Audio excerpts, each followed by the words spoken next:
Hello everyone, today I'm going to talk about the Nike Pegasus Turbo Next Nature. I know this has been around for about a year, but I just started using it very recently, and this video is about my experiences using this pair of shoes.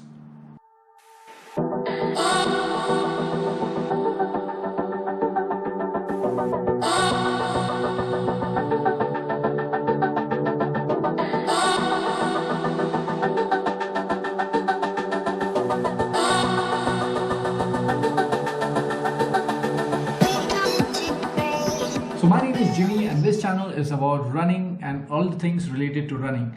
So before we move on, the disclaimer. I bought this pair of shoes with my own money and nobody has given me any incentive to review this or to speak nice things about it. So with that out of the way, let's move to the review. So the first things first, the features. So the weight of the shoe is around 270 grams in my size, which is UK 9 or US 10. Usually if I compare it with any of the faster shoes which I wear for the race, for example the carbon plated shoes, Nike Vaporfly and all, they are in the range of around 200 grams to 210 grams. So this one is somewhere in the middle, while the React Infinity, which I think about 300 grams or so. So this one is 270 grams and it's slap in the middle somewhere. It's not so heavy and it's not so light either. Coming to the stack height, it's relatively low. It has a 10 mm drop though from the heel to the forefoot.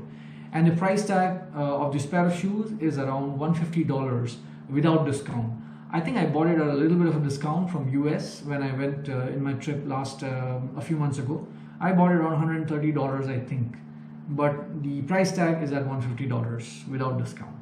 Now what made me buy this shoe in the first place is because Nike claims that this is made from partly recycled materials. So if you look at the sales page that they have, the ZoomX foam is made from 50% recycled materials, and which is what prompted me to go for this pair of shoes, because nowadays everyone is aiming to be sustainable, and I thought it was worth a try to buy this pair of shoes and see whether the recycled materials are any good.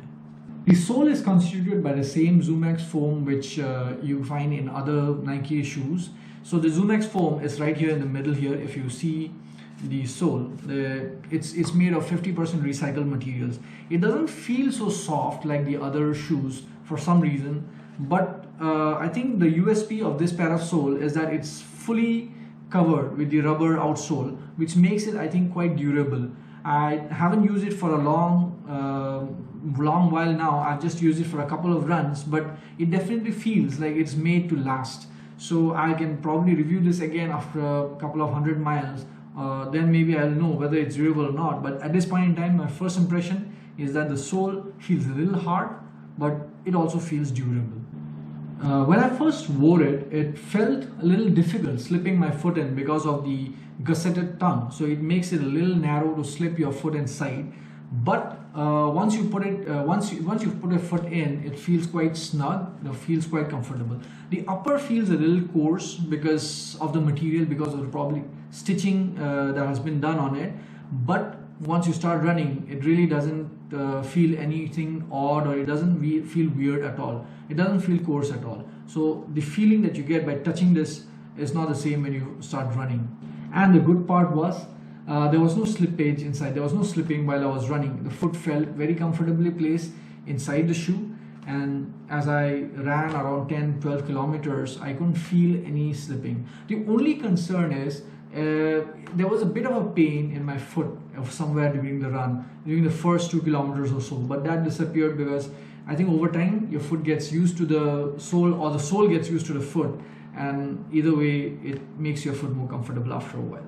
So last week I took it out for a couple of runs. So the first run I took it out on was a treadmill run of around 6 kilometers at a very easy pace, 540 to 550 minutes per kilometer. The first 2 kilometers, like I mentioned, felt very painful at first. My forefoot started hurting a little bit, probably because of the coarseness or because of the hardness of the cushion. So it took some getting used to, but after 2 kilometers it felt quite okay. I didn't have any more pain, and the rest of the run felt quite smooth. Then I took it out again for a second run of around 10 kilometers along the waterfront, and the course, the route which I ran on was partly grass, partly sand, and partly asphalt road. So it didn't really feel that bad on that day. The first pain which I felt on the first run on the treadmill was no longer there. So it felt very comfortable running that. It's not as heavy, like I said before, it's 270 grams. It's not as heavy as some of the other shoes like Nike React Infinity or so, but it's not as light as the other carbon plated shoes either. But it feels just right. So for the easy runs, I felt it was quite good. When I was on the asphalt on the same run, I tried taking it a little bit faster. The shoe felt quite responsive. It felt quite it felt quite good actually, even if I ran a little faster, like 5 minutes per kilometer or so. So overall, I think it left me with a very good feeling. It is quite decent as a daily trainer or as a shoe for easy runs.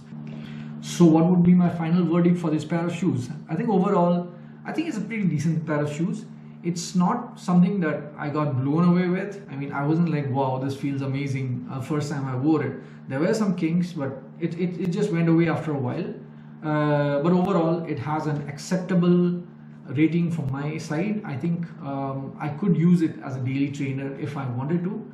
And plus, it's recycled material, which is something that probably we should all be looking out for at this point in time, just because I mean, we can try to be more responsible on what we buy and what we use as consumers. So I think it does a little bit, although it's not enough, but it does a little bit just to be using recycled materials or to be promoting recycled materials. So that's a bit of a plus point there. But from a running perspective, the shoe is acceptable. It's not superb. It's not your match winner or it's not a race winner, but it's acceptable. So that brings me to the end of the review for this week, and just to give you a brief update on my preparation of for the Amsterdam Marathon, which is coming on October 15th this year. Around 7 weeks remaining to it, and the preparation has started gaining momentum again. I was a little injured for a bit and took me out for about 10 days. Not completely out, but I reduced my volume a little bit. But this week I picked it up again with 63 kilometers, and next week again it will be around 66 or 67 kilometers. So things are going okay for now. 7 more weeks, so I need to be more careful. In the next few weeks, I'll probably decide what pair of shoes I'll wear for the marathon. I'm going to try out a couple of more brands or a couple of more shoes which I have, and let's see how it goes. So this week I had an easy run on Monday, and which was around 10 kilometers, and easy run on Tuesday again. Then I had my intervals on Wednesday, pretty hard intervals, 8 into 800 at around 420 or 415 minutes per kilometer. Then another 4 into 200 meters of pretty hard sessions of 3 minutes and 30 seconds per kilometer or so. So that was a tough interval session, and then I had elliptical for 30 minutes and gym workout for the strength training. Friday again an easy run of 6 kilometers, and Saturday I had my long run of 26 kilometers. So long run went pretty fine. There were a couple of intervals in between which were at marathon pace. So we are starting at marathon pace now, 450, 5 minutes per kilometer pace. So let's hope it all works out. 7 more weeks, and let's see how it goes. So if you like this kind of content, I keep posting reviews of shoes and stuff which help other runners every week. So I post like a couple of times a week. So if you like this kind of content, please do like this channel and subscribe to this channel, and I'll see you again every week. Stay posted.